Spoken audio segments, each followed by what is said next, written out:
Hey fellow meta fighters, Laggimus Prime here with my first deck profile on my Royal Guard deck. Now this deck is going to be very on the defensive side, so I want you to go ahead and get that loud and clear. Also, this is very customizable, you can change it however you want. But I say the main cards to be highlighted will be obviously your leader Red Matador, a Togi Princess, and Bosun.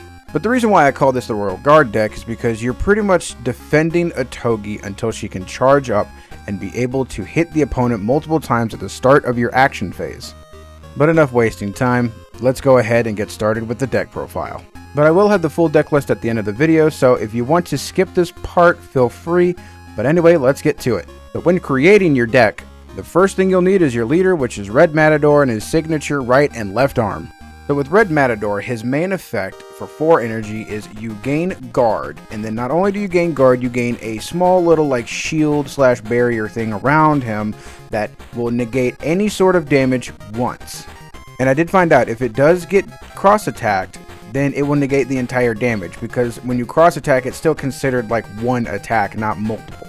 The good thing about these little negate effects or these little shield that you get, it doesn't go away after the turn or anything. It will remain there until you actually get damaged. So if your opponent doesn't hit Red Matador, you won't have to use this ability again. You could use something else to give it guard.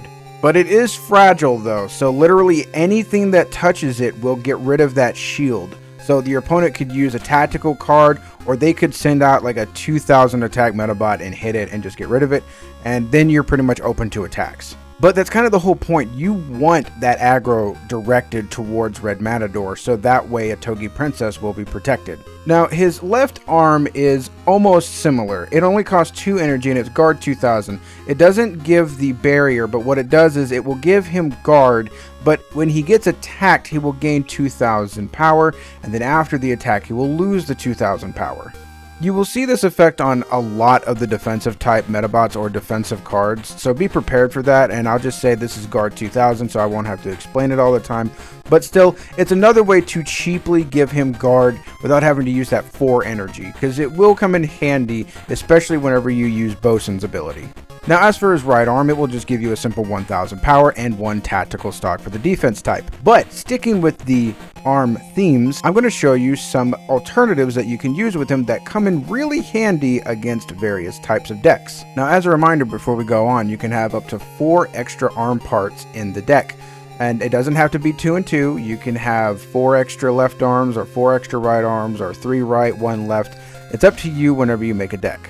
But continuing on, so for our secondary left arm, we're going to be using Flig Flag's arm.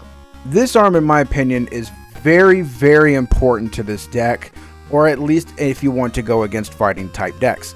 What Flig Flag's left arm does is it gives him the conceal trait, and all Medabots with the fighting type lose all abilities or traits other than conceal, including abilities from their parts. Now, trait abilities are always in that green text box, and they don't have any cost to use. They are pretty much passive effects. And that is essentially every single fighting type card in the game. They will always have some sort of passive effect that will grant them usually more power or maybe applying some sort of status effect. This arm completely shuts down everything on that card. But you have to at least been hit a couple of times before you can play this card, because it has a barrier limit. You have to have at least 4 or fewer barriers, but since you're playing a defense deck, your leader will be getting hit quite often to be able to fulfill this effect. Unless you're going against another passive deck, such as like Particle or another defensive type deck, but usually you're going to be taking some damage at some point.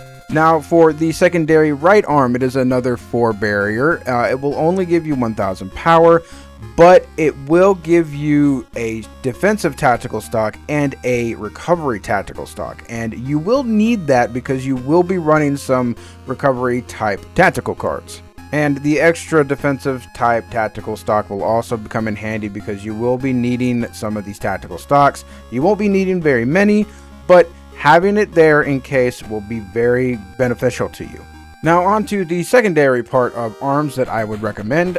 So the next left arm is another 4 barrier one. This is Sea Swallow's left arm.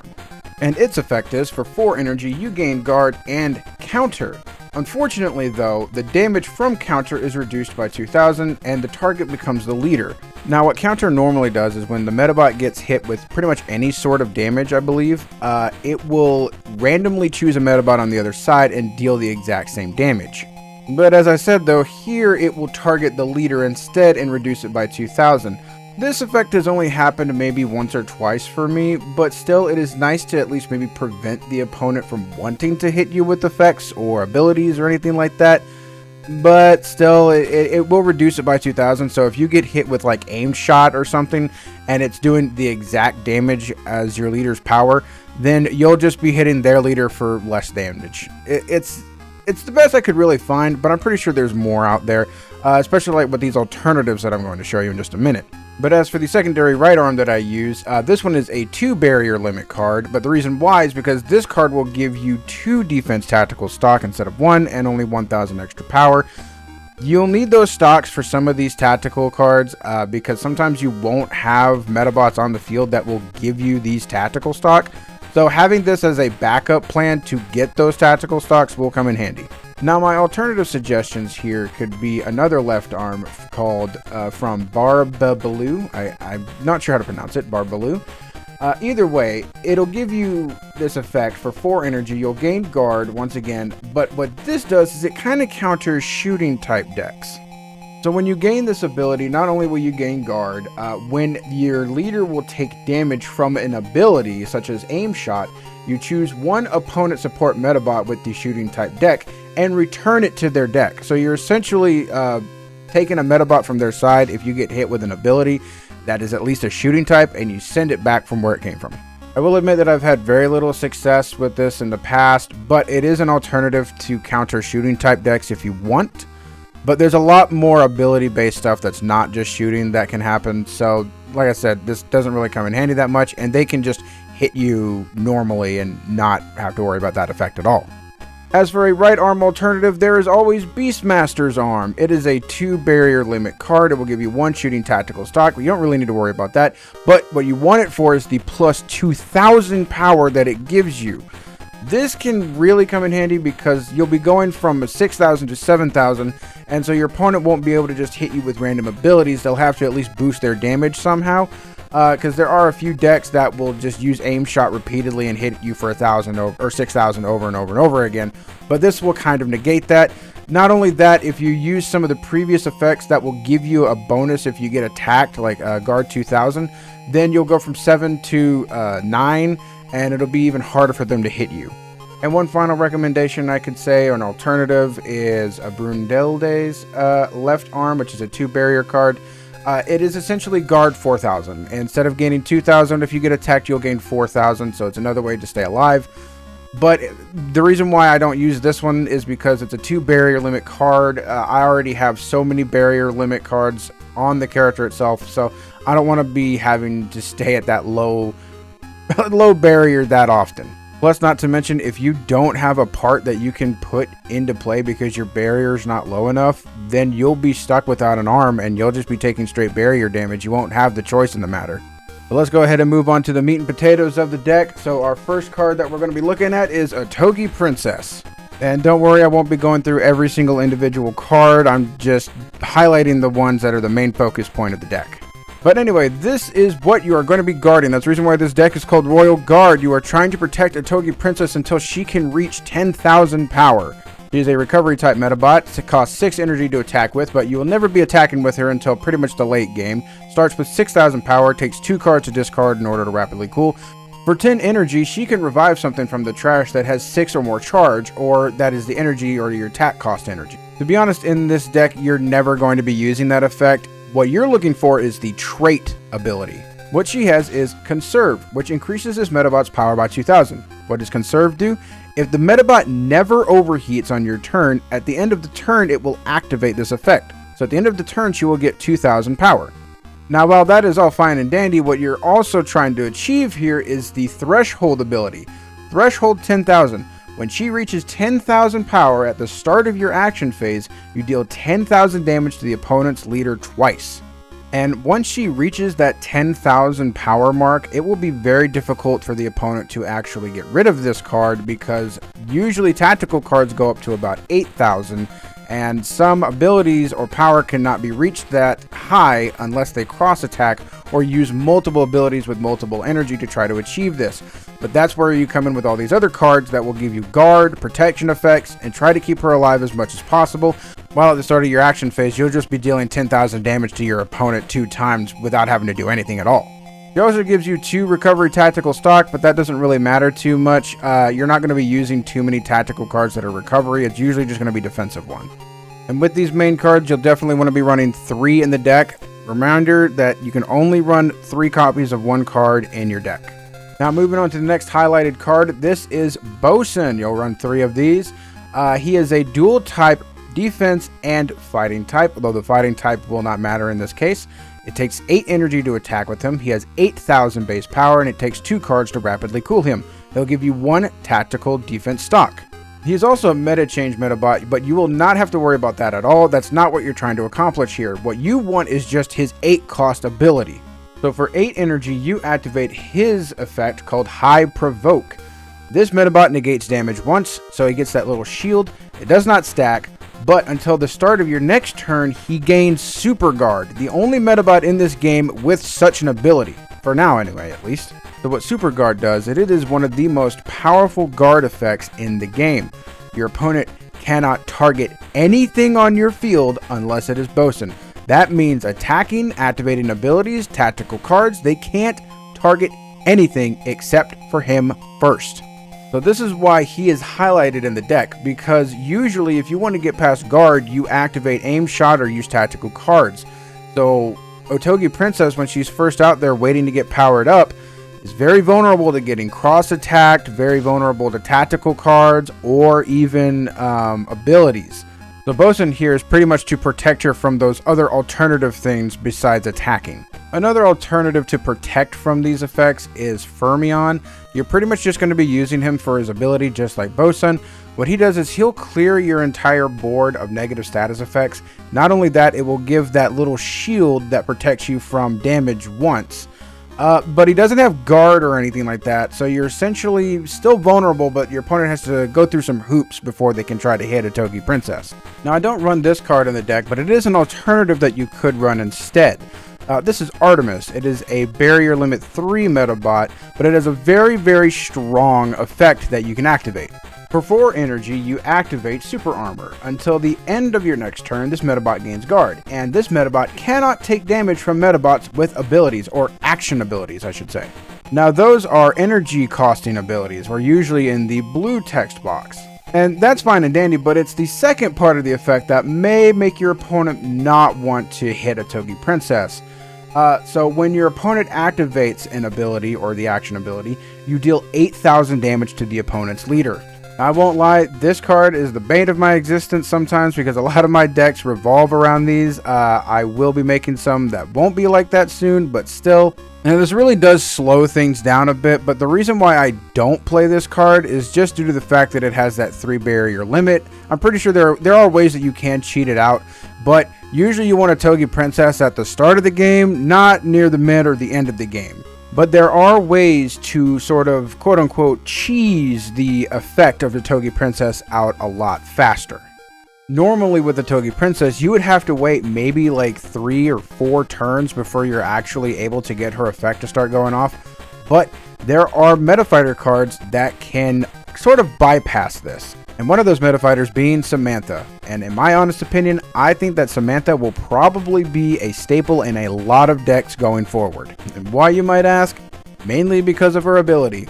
If you play Samantha before you send out a Medabot, that Medabot will not go into overheat as soon as it enters the battlefield, so it won't suffer from summoning sickness. So right off the bat, you could attack with it, you could activate its ability, or in our case, Otogi Princess will gain 2,000 power at the end of our turn right off the bat.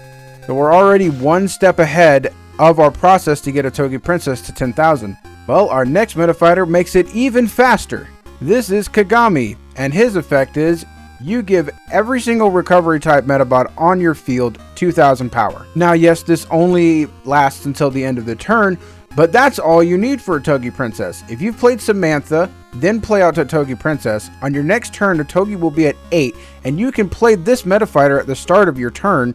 So immediately Otogi Princess will be at 10,000 power, so as soon as you go into your action phase, you'll already be hitting the opponent for 10,000 power twice. And this is artificially inflating the number, so the number will go down at the end of the turn, but if you don't attack or use Otogi Princess at all, that 10,000 will remain 10,000 at the end of the turn. So by your next turn, immediately you'll start hitting for 10,000 on your action phase right away. Now I will say that this deck really prefers to go second, because if you go first, it won't be very beneficial to you. Especially due to the fact that you can't activate any guard abilities or any abilities at all on the first turn of the game. So you want to go second. If you do end up going first, then just play out some fodder Medabots, something that'll distract the enemy until you can get to your next turn. You ideally want to be going second with this deck. And for your ideal hand, at least your starting hand, you want to have Bosun and Otogi Princess first. Mainly so you can immediately get Otogi Princess and start trying to get her ability to activate as soon as possible. But if you have both Samantha and Kagami in your hand as well, this is essentially your god hand. You're able to play Samantha out, get Otogi Princess, play out Bosun as your secondary, rapidly cool him, activate his ability to give him super guard, and then if you have the arm, you use the arm part, because you'll only have about maybe 11 or 12 energy, so you'll be able to use the arm part of your Red Matador leader to give him guard. So not only will you have two forms of guard to protect Otogi Princess, she'll now have 8,000 power at the end of the turn, and then Kagami on your next turn can start dealing out that damage because you're artificially inflating her to 10,000 at the start of your action phase. Now the last thing that I will highlight here will be the medal. What medal do you use for this deck? Well, in my opinion, the Phoenix medal is the best one. Mainly for the two Metaforce cards that it will give you, All Reverse and Hyper Repair. Now I do apologize, I haven't updated my cards on my spreadsheet yet or anything like that, because medals do level up and these Metaforce cards actually do get stronger. Now what the first card, All Reverse, will do is it will be a 5-cost barrier card, and what this will do is essentially protect your deck from, or protect you from decking out. This is to save yourself, because you will be doing a lot of searching in the deck to try to find some of these cards if you don't get them right away. It'll also help you out in the long run in case you have to just play the game to make your opponent mill out. So what this will do is it will give you 4 cards from your trash and put them back into your deck. So you're kind of, like I said, you're kind of saving yourself from decking out. Just in case that ever occurs. It has happened to me multiple times before, so you need to use this to save yourself. The next one is Hyper Repair. It is able to activate at 2 barriers, not 1. And what this will do is it is a continuous effect throughout the rest of the Robattle. If you do not have max barrier, you can add 1 card from your hand as a barrier, so you're able to keep yourself alive in case you're taking a little too much damage. And it is a continuous effect. This goes on throughout the rest of the Robattle, so it can keep you alive, but remember, at the same time, you're using cards from your hand to keep yourself alive, so you're essentially running the clock. You're eventually going to run out of cards to use, but that's also where All Reverse can also come in handy. But to make sure the video doesn't go on for too long, here is the full deck list. As you can see, the leader, the arm parts, the medal, but you haven't seen too much of some of the side cards. So you'll need 3 of Horned Froggy, 3 Shadow Armor, 3 Wheel Comb, 2 Megaphants, 2 Safety Assurance, 2 Great Shield Guards, 2 Armor Equips, 2 Defensive Formation, 1 Anti-Metaforce Formation, 3 Kagami, and 3 Samantha. And then obviously 3 Bosuns, 3 Otogi Princesses, and 3 Fermions. Now the reason why Horned Froggy and Shadow Armor are in here is mainly to not only guard the princess as well, but when you get to the end game, usually there will be times where you need to hit the leader 3 times to win, and these are at least defensive Medabots that can do that, whereas Wheelcomb and Megaphant can't attack. And not only that, they are low cost energies, so if you use Otogi Princess and your leader, you'll be able to attack all 3 with them with Horned Froggy or Shadow Armor. A Wheelcomb and Megaphant are just there for fodder. They're usually just there to be like, hey, attack this instead. Now the recovery type tactical card, Safety Assurance, is there to get rid of traps or plants. You will be going against setup decks, so you'll need something to get rid of that.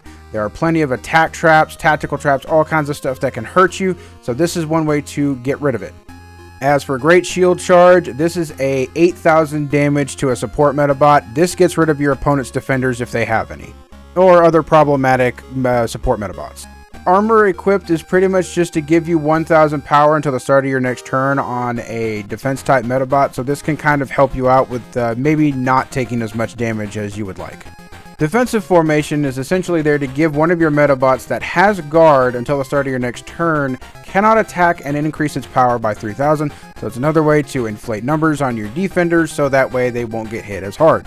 Now, anti-Metaforce formation is a decent card. You don't get too much value out of it, but you want it just in case, because there will be times when your opponent will have those offensive Metaforce cards, such as that Medabots one where it's a simultaneous attack which deals 7,000 damage and it can get rid of a barrier, a part, or 2 parts and stuff like that.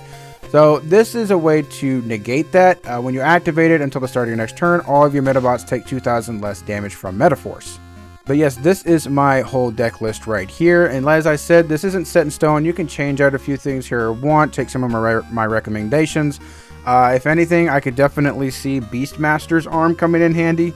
There's also another defensive Medabot called Zero Suicide that can also help out in the deck, but it's one of those late game cards, so that's the reason why I don't want to use that.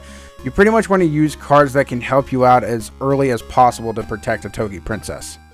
But that'll be it for my Royal Guard deck profile. I hope you enjoy, and I will be excited to see if some people actually use this in the game, especially if I go against you. I imagine the mirror match will be hell, but I do have a lot of fun with this deck. It definitely carried me through a lot of victories, and not only that, it helped me out through the challenge modes and towers. But I do apologize if I'm not posting as many videos about it, but not only do I have to unlock all the cards, I need to come up with decks, and I already have a few in store for you, so don't worry about that. There's another one on the way. I think I've nailed it down. It's not as powerful as this one, but it's still fun either way. But take this deck profile, do whatever you want with it, customize it, play with it, freaking go through the challenge modes, go through the towers with it. I know I have a good amount of fun playing it. The only problem that I can see with it is that tactical cards can be hurtful, and not only that, if you don't get a Togi Princess in your hand right away, then the whole strategy kind of just goes down the drain. But either way, you can just maybe mill your opponent or try some other methods. Either way, though, I'm having a blast with the game, and I hope you are too. But that's going to be it for this video. I hope you have a good day, and I'll catch you later.